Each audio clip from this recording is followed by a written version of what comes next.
The Belgian Federal Prosecutor's Office has launched an appeal for information on a third person suspected of involvement in the Brussels airport bombings, which were claimed by the ISIL militant group. A spokesman for the prosecutor said an arrest warrant has been issued for the man.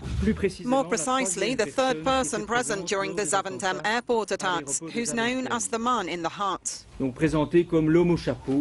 Thierry Verts urged anyone with information, whether in the form of photos, videos or anything else, to call or email the Brussels police using the contact details given on its website. Attacks on the airport and metro system on March the 22nd killed 32 people. On Wednesday, Belgium's Prime Minister Charles Michel defended his country's approach to the fight against terror and dismissed suggestions the nation is a failed state. Voters in the Netherlands have said a firm no to an EU partnership deal with Ukraine, but for far-right politician Geert Wilders, yesterday's referendum result has broader implications. The beginning of the end of the European Union, he said in comments picked up by the German press. The anti-EU populist is delighted at what he calls a vote of no confidence against Europe's elite. One man's joy is another's nightmare. Dutch Prime Minister Mark Rutte's government had already signed the broad political trade and defence treaty, approved by all other EU nations as well as Ukraine. It took effect provisionally in January. The vote comes less than 3 months before Britain's referendum on whether to leave the bloc altogether. With just over 60% of Dutch voters saying no, there could be far-reaching consequences for the fragile Dutch coalition government, which holds the rotating EU presidency. The voter turnout threshold was only just met and the referendum's non-binding. But the Prime Minister's acknowledged that it's now politically impossible for his administration to ratify the treaty in its current form. There's consternation in Kiev that closer ties with the EU have been dealt a blow by Dutch voters. But for those in the know in Ukraine, dismay is mixed with hope that this is not the end of the story. This is one of the biggest disappointments, perhaps the biggest disappointment in recent years, says this political analyst. But he adds that the Netherlands and Ukraine will now seek a way of preserving the partnership deal, while at the same time making it clear that the European Union is still listening to the views of ordinary people. I'm very sad, this woman told Euronews in the Ukrainian capital, because politics has got in the way of our country's destiny. Perhaps my future, my family and my country will be at risk because of this. But on a visit to Japan, Ukraine's president seemed far from discouraged, downplaying the importance of the referendum. Under any circumstances, we continue to implement the association agreement with the European Union, including deep and comprehensive free trade agreement, and Ukraine will continue our movement to the European Union. And for Petro Poroshenko, the Dutch no vote is above all aimed at the EU, with those behind the referendum not taking a shot at the Ukraine treaty, but the unity of Europe. Approximately 250 Syrians are feared kidnapped following an alleged ISIL attack east of Damascus. The cement factory employees have been unreachable since Monday, an executive at the plant said. A spokesperson for the Syrian Observatory for Human Rights added dozens of staff were believed to have been seized by the militant group and taken to an unknown location.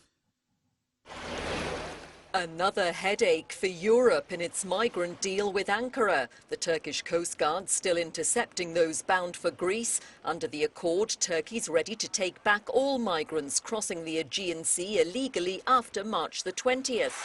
But now President Erdogan has warned he won't go through with implementing the agreement unless the EU keeps its side of the bargain. His comments come as more migrants arrive on the Greek islands. Deportations to Turkey started on Monday, but have already ground to a halt as Greece struggles to cope with a spike in asylum claims. Under the deal, Europe set to take in thousands of Syrians directly from Turkey and rewarded with financial aid, visa-free travel and progress in EU membership negotiations. The trial of a Turkish journalist accused of insulting President Erdogan has opened in Istanbul and immediately been adjourned. Cengiz Candar, a veteran newspaper columnist, has criticised government security policy, saying that the crackdown against the PKK was revenge after Erdogan's party failed to win an outright election victory last year. Prosecuted over 7 articles he wrote, he faces up to 4 years in prison. He's pinning his hopes on the Constitutional Court, which is to hear a legal challenge to part of the penal code. There's a chance, he says, that the article, which is used as a mechanism to oppress thousands of people via this crime of insulting the president, might be abolished. We'll wait for the court's decision and see.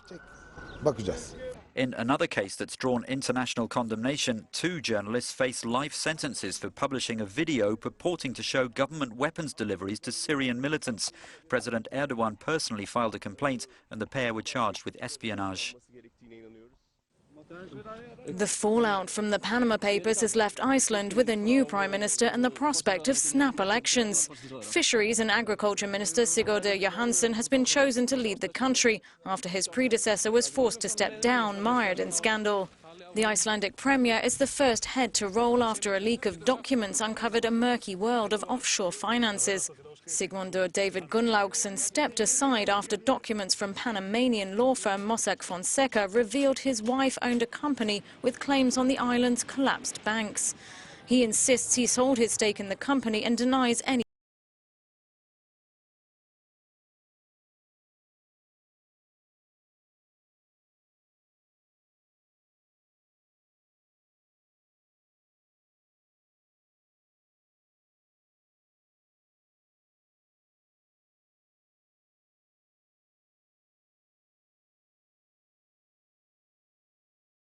by Congressman Jova Arentus.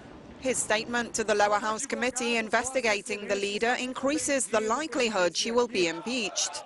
The 65-member body will vote on the findings of the report on Monday. I consider there's serious evidence of personal and willful conduct by the President of the Republic, which undermines the federal institution. This preliminary hearing reveals severities sufficient enough for authorizing the impeachment process. Brazil's first female president is accused of manipulating government funds to boost her 2014 bid for re-election. Arentus claims to have found evidence she bypassed certain fiscal responsibility rules. Rousseff denies any wrongdoing and maintains she will not step down. Almost 1 in 11 people globally are affected by diabetes, according to a World Health Organization report.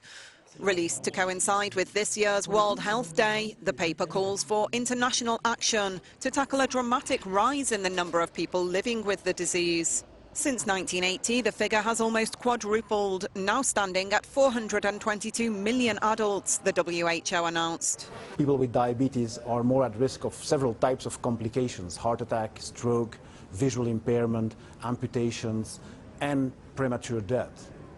This should not be. Through healthier eating, more physical activity, we could prevent most of these cases of diabetes.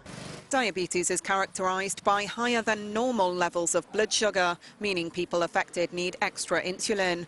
Most of those suffering from the disease live in developing nations, the report shows, while the rates of diabetes rose significantly in countries such as India, China, Indonesia, Egypt and Mexico.